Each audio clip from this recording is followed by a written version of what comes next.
안녕하세요. 믿는 생각입니다. 오늘은 기도에 관해 이야기를 좀 나눠보려 합니다. 일단 기도는 목사라든지 은사자라고 하는데 교회에서는 뭔가 기도를 아주 빡세게 매일매일 많이 하는 사람이 있어. 그러면 이 사람들이 기도 응답률이 더 높을까?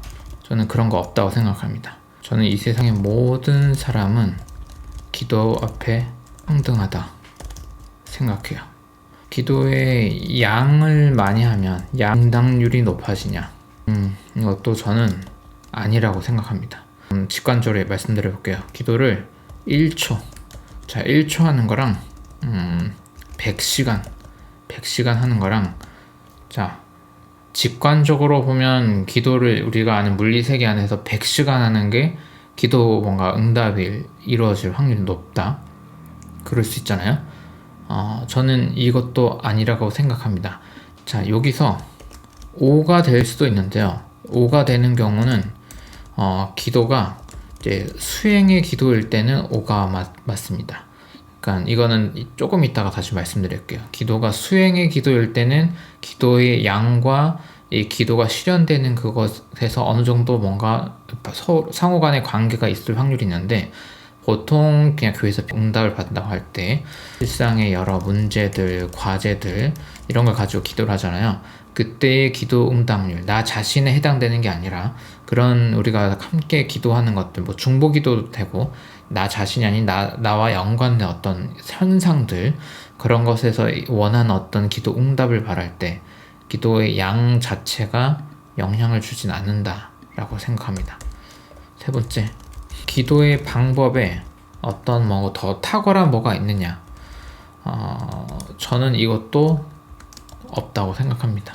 이제 보수적인 교회에서는 보통 통성 기도, 방언 기도 많이 하고, 조금 더 진보적인 기도에서는 침묵 기도, 또 혹은 카톨릭 전통의 관상 기도 이런 거 많이 합니다. 약간의 명상과 비슷하지만 이것을 이제 그리스도교 전통 안에서 소화된 명상 기도라고 생각하시면 편할 것 같아요. 뭐가 더 우월하거나 탁월하다거나 뭐 이런 거 있느냐? 저는 그것도 없다고 생각합니다. 소리를 내냐 마냐 이것뿐만 아니라 저는 이제 움직이면서 하는 기도 이것도 있거든요. 그러니까 일정한 동작을 할 수도 있고, 아니면 이제 걸으면서 일정한 속도로 걸으면서 일반 언어로 따지면 약간의 명상 상태일 수도 있고 고요한 상태일 수도 있습니다. 이러한 상태를 유지할 때 기도의 효과를 갖는가가 유리하기 때문에 좋은데, 몸이 가만히 있는 형태도 있고 몸이 움직이는 형태도 있겠죠. 어떤 기도가 더 탁월하냐 이런 건 없고, 이거는 바뀌어 가는 거라고 생각해요. 개인의 인생에서 뭐가 나한테 맞느냐, 자기에게 여러 기도의 방법 중에 자기한테 맞는 방법을 찾아가시면 될 거라고 생각해요. 이런 기준으로 볼 때 저는 기성교회에서 이제 새벽 기도, 금요 기도 등등 이런 기도회 아니면 기도원 이런 거 이게 꼭 나쁜 건 아니라고 생각합니다. 집단 기도 형태로 했을 때의 유익한 분명 있어요. 유익한 분명 있는데 조금 문제는 뭐냐면 은연중에 이런 아이디어들이 생각들이 조금 강요되는 면이 있습니다. 이런 기도에 나와서 특별히 기도의 용사들, 기도의 능력자들 하루에 몇 시간씩 해야 되고, 방법도 소리 지르고 또 이런 거 해야 되고, 그래서 만약에 교회를 처음 누가 오신다 하면 그런 방식으로 하지는 좀 않기를 추천드려요. 원래 한국교회가 하던 전통적 방식으로 이것을 기도 생활을 내면화하는 거를 추천드리진 않을 것 같습니다. 물론 이게 적성에 잘 맞는 분은, 그리고 또 조심해야 될 것들을 충분히 잘 아는 경우에는 너무 좀 이상한 분위기에 휘둘리지 않고 자기만의 기도의 길을 가실 수 있다고 생각해요. 충분히 가능합니다. 그런데 이제 처음 입문하는 분, 기독교에 입문해서 자기의 기도 생활을 이제 세팅해 나가시는 경우에 그렇게 추천드리진 않아요. 기독교 안에서의 이제 이런 목사 기도한 사람들 봤을 때 현상적으로 볼 때 이렇다는 게 결론을 내렸고, 타 종교의 종교 지도자들의 경우에도 특별한 다른 사람과 다른 기도의 능력이 있다고 생각하지는 않습니다. 네, 더 나아가서는 뭐 어떤 분들은 기도는 안 하시지만 뭐 타로나 아니면 뭐 사주나 뭐 몸집 이런 거, 여긴 또 뭔가 영험한 뭐가 있다고 생각하는 분들도 좀 계시더라고요. 저는 이것도 아무것도 없다고 생각합니다. 그냥 재미로 의미 있다고 생각합니다. 그랬을 때 그러면 기도가 뭐냐? 기도의 의미가 뭐냐? 다시 이렇게 질문하실 수 있잖아요. 일단 교회를 오래 다니시는 분들은 요 일상의 문제를 해결하기 위해 기도를 해야 된다. 일단 요 고정관념부터 조금 바꾸는 게 필요할 것 같아요. 이거를 기도를 할 필요가 없다, 이 얘기를 하려는 게 아니고요. 이것도 우리가 기도를 해야 할 문제 맞죠? 근데 이건 2차적인, 부차적인 문제, 2순위 문제라고 생각하면 될 것 같아요. 기도를 하는 1순위는 우리 신앙의 문제입니다. 그러니까 우리가 그리스도교인으로 살아가기 위해 우리는 기도를 하는 거예요. 자, 이게 1번이고 일상의 문제 기도하는 건 그냥 제 생각에 종교가 없는 사람에게도 본능일 것 같아요. 그냥 우리는 당연히 일상의 문제 기도해야죠. 우리의 진로 문제, 뭐 가정을 위해, 아니면 우리의 건강을 위해, 삶의 방향을 위해, 공동체를 위해, 세계를 위해, 여러 가지 우리가 기도해야 할 수 있는 것도 많잖아요. 당연히 기도해야 될 거 맞는데, 자, 1번 요 신앙 요거를 다른 문제로 한다면, 자, 수행의 기도라고 할게요. 자, 요거를 좀 대비하기 위해서 응답의 기도라고 할게요. 사실 이게 좀 섞여 있을 수 있는데, 자, 1번 이 수행, 신앙의 문제가 메인 포커스고요. 자, 2번은 그냥 사실은 비종교인들도 알게 모르게 기도하게 되는 자연스러운 거라는 것입니다. 그런데 문제는 1번을 완전히 없애버리고 2번에 완전히 집중하게 되는 경우, 거기에 약간 주술적 분위기, 그러니까 아까 말한 기도에 뭐 용사가 있고 특정한 방법이 있고, 그 다음에 기도에 어떻게 양을 하면은 요 일상의 문제를 잘 풀어갈 수 있는 그런 어떤 독특한 솔루션이 그리스도교 안에만 있는 것처럼, 그렇게 가면 이제 사람들이 거기 몰리게 되겠죠. 누군가는 그걸 조절하게 되고. 그래서 모든 이단 사이비, 개신교 이단 사이비는 보통 치유기도로 이렇게 사람들을 끌어가고, 여기서 뭔가 잭팟이 터졌을 때, 그러니까 그 수백 명 중에 한두 명이 갑자기 특별한 그 현상이 생겼을 때 이 집단은 엄청나게 성장하게 되거든요. 꼭 이단 사이비가 아니어도 일반 교회에서도 어느 정도 이게 이런 일들이 일어납니다. 사람들은 평소에 기도 수행이나 이 문제를 진지하게 고민하지 않다가 자기가 감당하기 어려운 문제에 빠졌을 때 이제 뭔가 종교를 찾게 되고, 그때 이제 이런 이상한 종교나 혹은 사이비가 아니어도 그냥 교회에서도 조금 이런 방향의 교회 분위기에 자기가 푹 빠지게 되기도 하거든요. 그냥 여기 빠져도 기도를 많이 하면 되는 거 아니냐, 이렇게 생각하실 수도 있는데요. 저도 대부분은 괜찮다고 생각하는데요. 조심해야 될 게 조금 있습니다. 뭐냐면 기도 자체에 너무 과도하게 집착하거나 조금 과잉 의미 부여를 해서 현실적인 실천이라든지 문제 해결, 실질적 돌봄 혹은 의료 행위, 이런 것을 안 하게 되는 경우, 자, 이런 것을 안 하게 되는 경우 문제가 됩니다. 쉽게 말해서 기독교인이면 기도로 병을 나아야지 병원을 가, 의사에게 의존을 해, 이런 거 위험하죠. 기도 자체를 어떤 초자연적인 능력으로만 100% 일을 해버렸을 때 이렇게 문제가 생기고, 이런 분위기의 교회가 너무 많다 보니 사실 신앙적인 고민을 하는 경우, 특히 2030이 많은데, 뭐냐면 기도 자체를 이제 안 하게 돼요. 너무 질려가지고 안 하게 되죠. 그러면 이렇게 물어볼 수 있습니다. 그럼 기도에 이런 특별한 힘이 없냐 하면, 같은 경우에는 가능성 있다고 생각해요. 특별한 일이 일어날 수 있는. 그런데 그 가능성이 몇 프로인지는 몰라요. 그건 인간이 알 수가 없고, 어떤 방법일지 어떤 과정일지 모릅니다. 그리고 우리가 생각할 때 최악의 방법으로 안 좋은 결과, 이것도 우리는 겸허히 예상할 수 있어야 돼요. 이것은 현실적 이해가 같이 필요한 것 같거든요. 우리가 자 인간이 기도를 해서 자 우리가 예수님의 이름으로 기도합니다. 이렇게 했으니까 예수님 당연히 들어주셔야죠. 하나님한테 갖고 신을 움직여 주십시오.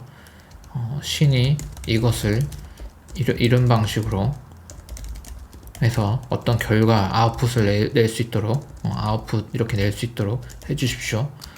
자, 기도는 어떤 우리의 희망을 담고 소망을 담아서 하는 게 아래일 뿐이지, 이 메커니즘이 어떤 방식으로 기도를 했을 때 신을 이렇게 움직일 수 있다, 초자연적 방식으로 이 지구 안에서 뭔가 일이 일어나게 할 수 있다, 그게 즉자적인 걸 말하는 건 아니거든요. 그래서 약간의 카톨릭적 느낌의 언어로 한다면 저는 기도는 그런 신의 은총이 있기를 바라는 그 희망을 담아서 하는 겁니다. 어떤 사람이 중요한 시험을 앞두고 있어요. 그래서 당연히 기도 부탁할 수 있죠. 저는 그런 연락을 받으면 당연히 하나님께서 그분을 도와주시도록 그냥 우리가 평범히 말해서 그냥 그날 컨디션 좋게 해주시고 공부한 대로 당연히 그건 당연한 거고요. 그렇게 되길 바라고, 또 특별한 은총으로 잘 찍었으면 좋겠어요. 근데 그게 내가 그렇게 기도를 한다고 신이 이렇게 천사를 보내서 그 사람 뇌를 좀 조작해줘가지고 뭐 어쩌고 그런 방식을 상상하진 않아요. 하지만 희망을 할 뿐입니다. 당연히 기도가 이루어지지 않을 수 있다는 것을 알지만 그렇지만 기도를 하는 거예요. 기독교인이 이런 희망을 가지고 기도를 하는 것 자체가 나쁘다고 생각하진 않는데, 왜냐면 우리 예수의 정신에 맞냐, 누군가가 잘 되길 바라는 마음, 그건 나쁘진 않거든요. 그런데 이제 이런 고민을 할 수가 있습니다. 제가 시험 얘기를 했으니까, 시험은 누군가를 떨어뜨리는 거 아니냐, 당신이 기도한 사람이 잘 된다는 건 또 그만큼 간절한 누군가 떨어지는 거 아니야. 맞아요. 그렇기 때문에 저는 내가 그냥 인격적 관계로 알고 있는 이 사람을 위해 기도하지만, 그건 저희 입장에서 저의 희망이고 제가 예수의 정신을 그렇게 해석한 것 뿐이에요. 내가 사랑하는 사람이고 혹은 뭐 우리 교회 교인일 수도 있죠. 이 사람이 정말 잘 되길 바라는데 그게 신의 뜻에 맞느냐 하는 건 저도 몰라요. 그건 신의 뜻이 맞습니다, 이렇게 확신한다는 건 인간이 할 수 없는 말이거든요. 그건 오버하는 거예요. 어떠한 목사도 그렇게 말해서는 안 되죠. 하지만 그냥 이 땅을 사는 우리 입장에서는 어쩔 수 없이 나의 관계방 안에 있는 사람을 애정하게 되어 있잖아요. 그래서 그렇기 때문에 이런 희망이 자연스럽게 생기는 것 뿐입니다. 어떤 방법으로 어떻게 기도를 많이 하면 그게 이루어질 수 있다? 그게 있으면 제가 했겠죠. 그런 거 없습니다. 기성교에서 뭐 수능 기도 무슨 기도, 죄송하지만 그런 방식으로 기도가 작동되진 않아요. 그런데 왜 교회에서 그런 기도, 수능 기도니 무슨 기도니 막 하고 있냐?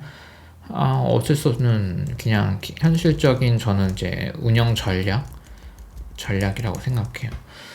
자, 당연히 자녀의 그런 시험을 기도하는 건 맞는데 그것을 아예 교회 집단의 기도의 이름으로 할 수 있는 것이냐 하면, 사실은 이거는 성숙한 종교 집단의 리더십이 좀 고민을 해서 조금 조심해야 하지 않았나라는 생각이 좀 있거든요.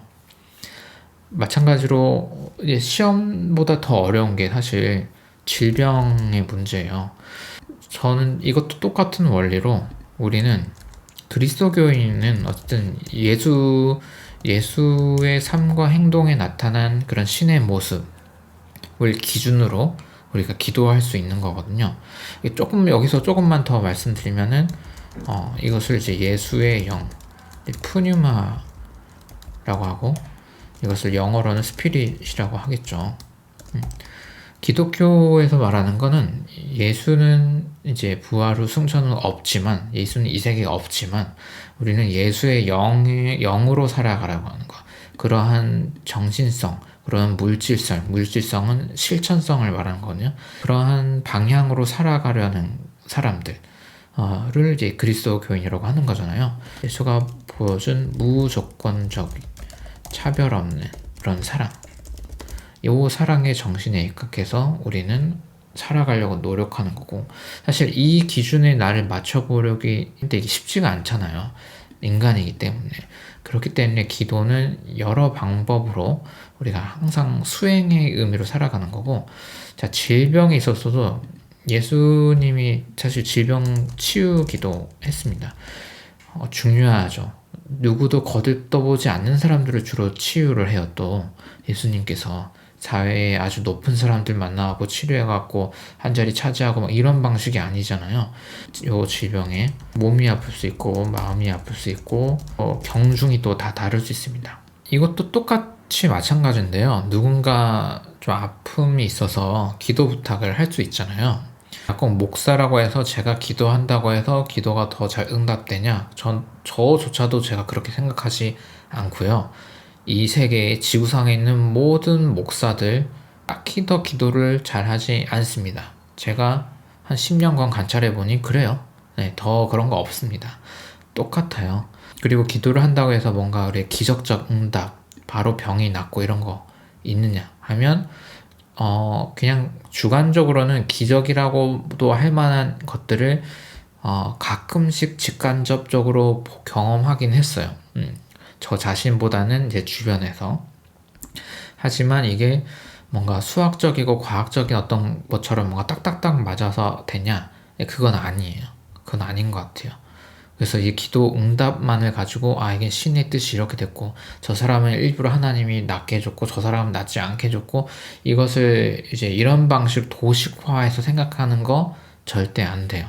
절대 안 되고 우리 인간 입장에서 할 수 있는 건 예수의 정신에 따라서 우리가 아픈 사람들을 잊지 않고 같이 기도해주고 기도를 해준다는 건 이 사람이 병을 이제 극복하거나 함께 그 병과 함께 살아갈 수 견디게 한다거나 회복 또는 완화될 수 있는 좀 좋은 현실적인 길이 좀 열리거나 혹은 정말 초자연적 어떤 사건이 있을 수도 있죠. 그 가능성을 또 무조건적으로 없앨 필요는 없다고 생각해요. 다만 이제 여러 모든 가능성을 가지고 희망의 마음을 가지고 기도하는 것 뿐이거든요. 사랑의 종교적 의례라고 이해해 주셔도 좋을 것 같아요. 여기서 제가 또 이해를 할 수 있는 건 뭐냐면 기적은 없어야 한다 라고 말하는 분들도 조금 공감할 수 있는 건 있어요. 첫 번째, 신이 초자연적으로 그때그때 막 개입하는 어떤 인격신으로 생각하면 안 된다 라는 맥락. 저는 이거 제가 계속 얘기하고 있고 앞으로도 항상 얘기할 거고 가장 중요한 거로 생각하거든요. 현대인이 종교를 갖는다는 거 할 때 요 1번을 넘어야만 가능하다고 생각해요. 현대인이 신앙생활을 하려면. 이 맥락이면 저희가 맞다고 생각해요. 이때의 기적이란 거는 할아버지 신이 계셔갖고 막 손가락 까딱까딱 해갖고 뭔가 조작하고 이런 방식의 이미지를 가지고 기도를 하면 안 된다라는 거예요. 자, 두 번째. 이런 방식을 벗어나지 못했을 때 무조건 신정론 문제에 걸려요. 뭐냐면 누군가는 고치고 누군가는 고치지 않는 이런 방식의 딜레마에서 벗어날 수가 없다는 것입니다.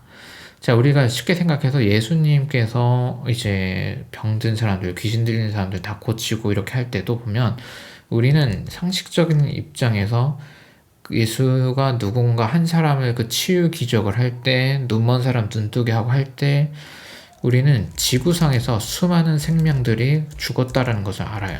그 예수가 고치는 그 순간에도 수많은 인간, 동물 다 죽어가고 있을 텐데 그 사람만 차별적으로 사랑했나? 자, 이런 식으로 생각하는 게 아닌 거예요. 이 물리세계에는 물리세계의 룰이 있고 예수의 이 치유기도 행위를 통해 예수가 누구를 어떤 마음으로 만나서 어떻게 했을까? 이야기로 정승돼서 문자로 기록된 이 텍스트 속에 우리는 신성이 어떤 걸까를 고민하는 것 뿐이거든요. 이 맥락에서 우리는 우리가 예수를 따르는 사람이라면 당연히 기도를 하고 현실적으로 도울 수 있는지 또 현실적으로 도울 수 없는 상황도 너무 많아요. 그때 정말 기도밖에 할 수 없는 경우도 있거든요. 정말 기도만 해줘야 할 때도 있고 우리는 그냥 그렇게 살아가는 것 뿐이라는 거죠. 이걸 가지고 기도 응답률을 체크하고 응답이 되면 신이 활동한 거고 응답이 안 한 사람은 신이 버린 거고 아니면 기도가 부족했다거나 자, 이런 방식으로 자꾸 결과론적인 걸 가지고 이게 신도 인격주로 만들고 결과론적으로 뭔가 이 메커니즘을 짜맞추면 그리스도교의 어떤 이 방향성 내용이 무너질 수밖에 없다는 거예요. 그래서 이런 표현을 쓰는 분들 이해는 되고, 하지만 이게 이제 좀 문자주의적이고 안 좋은 기독교 또는 교회 때문에 이런 말을 하는 건 맞지만, 이것도 하나의 도구마가 될 수도 있습니다. 이런 기준 없어야 한다. 신은 이렇게 이렇게 하면 안 된다라는 것도 또 다른 의미의 도구마가 될 수 있어요. 그렇기 때문에 이거는 그냥 개인의 의견으로 놔두면 될 일이고, 그냥 신비로 놔둬야 될 거는 신비로 놔두고, 우린 어떤 태도가 성숙한 태도일까? 종교인으로서, 그리고 우리가 기도할 수 있는 것도 하나의 특권이기 때문에 어떻게 기도를 해야 될까? 이제 그걸 고민하는 게 더 좋은 길이지 않을까, 이렇게 생각을 합니다. 교회에서는 요 문제가 너무 많기 때문에 사실은 우리가 앞서 해야 될 건 요거거든요. 내가 신앙인으로 살아가기 위해 기도를 해야 되는 건데요. 제가 이 기도로 지난주일에 설교했던 본문 살짝 보여드리겠습니다. 요거는 새 한글 성경이고요. 이제 새 한글 성경 추천드립니다. 번역이 잘 되어 있습니다. 지금 신약과 시편만 되어 있는데요. 자, 이게 마태복음 6장 5절입니다. 마태복음 6장에 보면 이제 여기가 우리가 이제 많이 하는 주기도문이 나와 있고요. 주기도문 바로 앞에는 이제 이런 이야기가 있는데, 여기 보면 기도할 때 겉다르고 속다른 사람들처럼 하지 말아라. 이렇게 보이려고 기도하지 말아라. 사실 이런 것부터가 우리가 왜 기도해야 하는지, 우리가 말과 행동이 다르고 생각과 우리 감정이 다르고, 사실 그게 당연하잖아요. 인간 자체가 모순 속에 살아가는 거거든요. 근데 그렇지 않길 바라는 노력을 하는 거고, 그리스도교인으로서 또 그런 노력을 한다면 당연히 기도를 하게 되는 거라고 생각해요. 또 그리고 이 기도 자체가 위선이 되지 않으려면 어떤 고민을 해야 될까? 이러고, 기도는 일단은 개인적인 거고요. 골방으로 들어가서 기도하는 거. 그렇지 않으면 좀 위선이 될 확률이 높기 때문에 그렇습니다. 예수의 승천을 위해 오순절 사건처럼 초대교회가 같이 연합해서 기도할 때도 분명히 있거든요. 그걸 이제 리추얼화, 반복적인 예배의 규칙으로 만든 게 공동기도 같은 거죠. 또 교회에서 하는 찬양도 그 가사를 통해 공동기도를 하는 거라고 생각하거든요. 자, 그런 것들도 당연히 필요한데, 일단 메인은 뭐냐? 기도의 한 80% 메인은 골방에서 홀로, 신 앞에 홀로 하는 기도예요. 예수의 기도가 그런 거죠.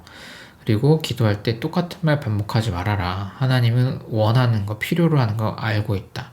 자, 8절이 이런 거잖아요. 우리가 아까 보면 보통 교회에서 기도회로 많이 하는 거가 이런 우리의 필요를 위한 기도를 하는데, 그 퍼센티지가 너무 높다는 거예요.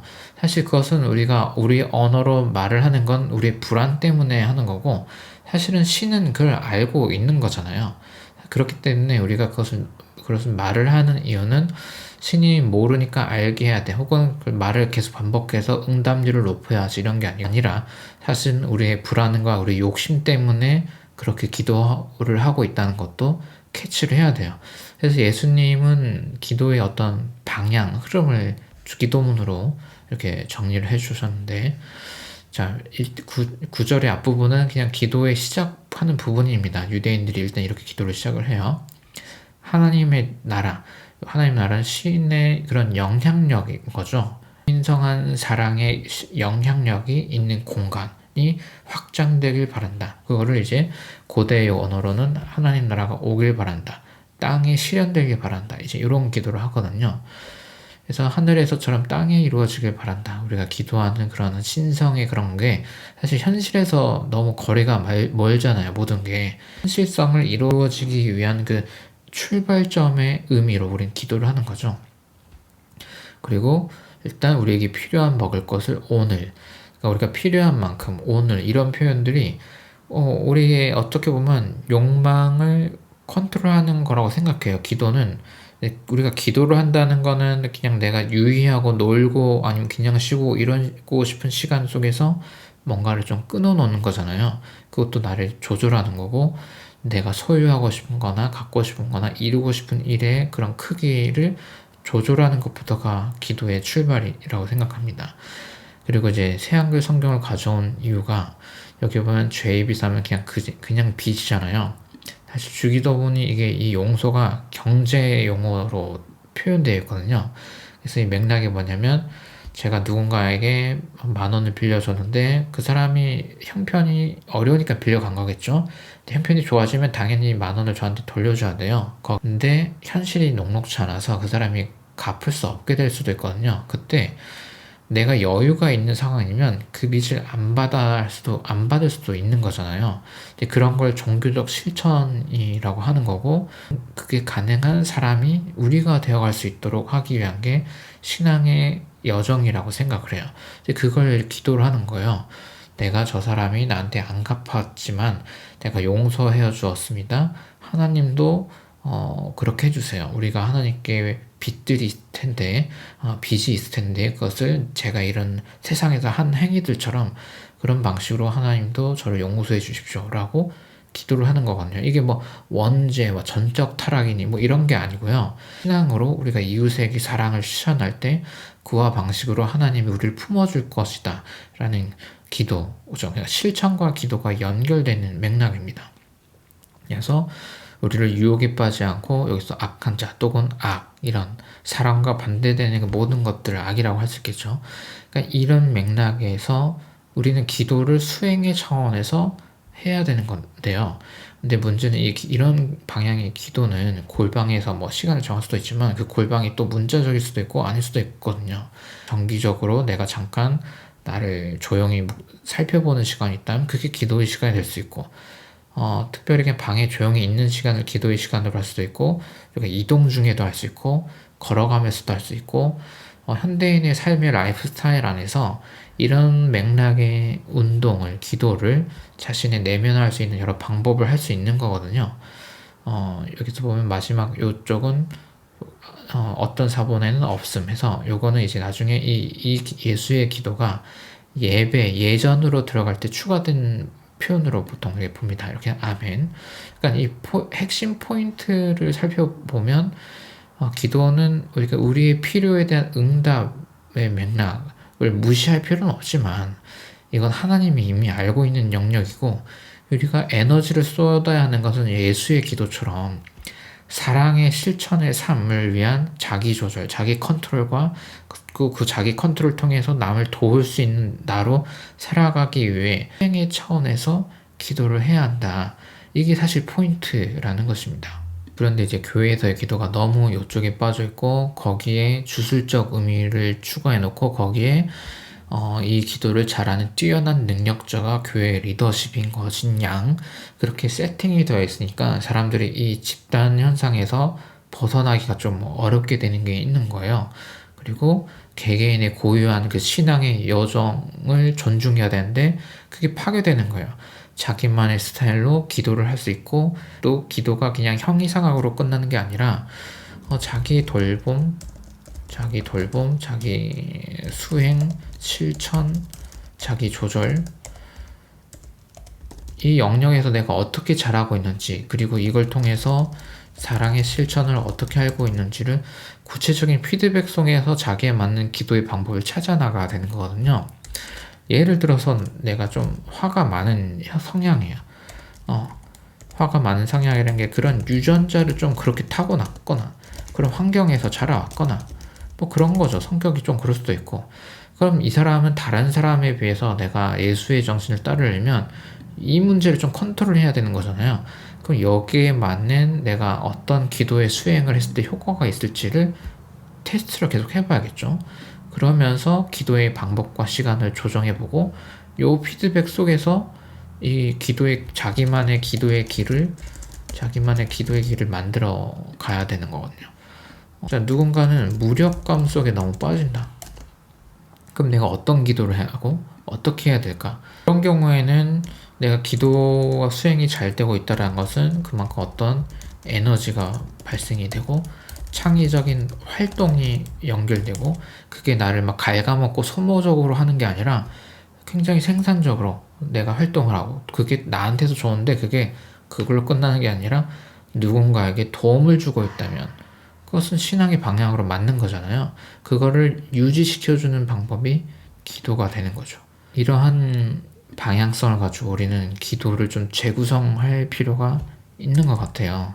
그러니까 여기 너무 치인 분들이 그냥 고신앙적인 고민할 때 기도 나 안 한다, 이걸로 끝내버리는 게 너무 안타깝고 아쉬운 거죠. 그게 성서의 전통도 아닐 뿐더러 교회의 좀 잘못된 방향인데 그냥 기도 자체를 버리게 되는 거, 그럴 필요가 있나.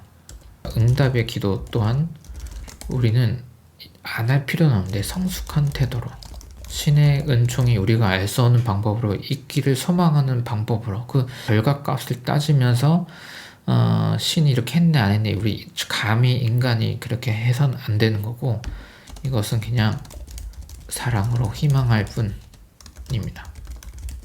자, 이 맥락에서 기도를 막 많이 하냐 적게 하냐 이 문제가 아니라, 같이 인격적 관계 안에 있는 사람들은 서로 필요한 만큼 소식을 나누고 응원하고 같이 기도하고 자기만의 방법으로 기도를 하면 되잖아요. 또 예배에서는 공동 기도문 혹은 찬양으로 함께 공동 기도하는 거고, 그러한 연대로 살아가는 공동체를 만드는 거예요. 제가 어쨌든 이 기도 이야기를 하는 이유도, 이제 기석교회도 지금 오는 분들이 있고 앞으로 또 새로 오실 분들이 있기를 또 희망하고, 저는 그걸 또 기도합니다. 그렇게 되길 바라고 할 때, 이 기도를 어떻게 정의 내리고 어떻게 실천하느냐가 어떻게 보면 교회 공동체, 커뮤니티의 성질을 만들게 되고, 이게 역방향으로 이 참여자에게도 영향을 주는 거예요. 특별히 이것을 하고 있는 제 자신에게도, 저도 제가 기도를 어떻게 하는지에 따라 저와 제 이웃에게 영향을 주고, 또 그 교회 공동체의 어떤 특성이 또 개개인에 영향을 주는 거거든요. 그때 이 기도로 인해서 선순환이 있는 교회가 되고 싶은 거죠. 자, 기도라는 게 뭐 맞는 키 이런 거 아니라고 생각합니다. 주술적인 것도 아니고요. 기도는 예수님의 마음을 품고 사랑으로 희망하는 것 뿐이고, 우리가 예수가 아니에요. 그러니까 아까는 예수의 영의 영향을 받는 존재로서 그러한 동기부여도 되고, 그러한 실천을 하고 싶고, 실패하더라도 다시 예수님의 마음을 품고 싶고, 이렇게 끌려가는 거를 우리는 예수의 영에 있다고 생각하는데, 그 누구도 예수 그 자체가 아니거든요. 저는 뭐 우리는 작은 예수입니다 이런 표현도 전 좋아하지 않아요. 왜냐면 우리가 기도해서 그렇게 바로바로 낫지 않아요. 낫지 않는데, 그런 초자연적 능력은 없지만 그냥 그래도 희망할 뿐이에요. 선하신 하나님의 섭리 안에서 뭔가 이루어졌으면 좋겠다, 기도를 하는 거고. 그런데 교회 공동체의 기도의 제목도 사실 요 응답 일상 요건 2번이고, 1번이 사실 요 수행이 1번이긴 해야 돼요. 공동체 자체가 성숙해지려면 어떻게 해야 되지? 공동체의 성숙이 나의 신앙의 성숙과도 연결되는 거거든요. 공동체의 신앙의 여정이 그 참여자들의 신앙의 여정과도 맞물려 있기 때문에 사실 이게 더 1번이긴 한 겁니다. 그렇다면 교회 공동체의 예배, 뭐 설교, 공동체 규칙, 교회 모임들, 교회 공동체의 관계성, 뭐 여러 가지 것들이 과연 우리가 예수의 마음의 그 방향으로 조금씩 한 스텝씩 좋아지고 있느냐, 우린 그걸 구체적인 이야기들을 가지고 기도해야 되는 거거든요. 기도할 게 엄청 많죠. 그래서 이제 각 개개인들이 신음하고 있는 여러 문제들, 장난 아니게 많잖아요. 저도 많습니다. 그런 것들을 꼭 주술적 마음은 아니지만 작은 희망을 가지고 같이 기도하며 나누며 살아가는 거죠. 우리가 소위 응답이란 표현을 했을 때 응답 안 될 일도 많을 거예요. 지금도 많고 앞으로도 많을 수밖에 없습니다. 현실은. 그랬을 때 함께 또 위로하고, 또 그것을 다 견뎌내고, 그 다음에 다른 방법으로 새로운 길이 열리길 또 같이 응원하고 격려하며 그렇게 살아가는 거죠. 기도는 그런 거라고 생각합니다. 그래서 기도가 어떻게 보면 모든 신앙의 전반적인 것들이, 그 신앙의 정수가 집약되어서 나아가는 흐름, 방향, 그것이 바로 저는 기도라고 생각합니다. 기도에 관해서 이야기를 나누었습니다. 오늘은 여기까지 나누겠습니다. 감사합니다.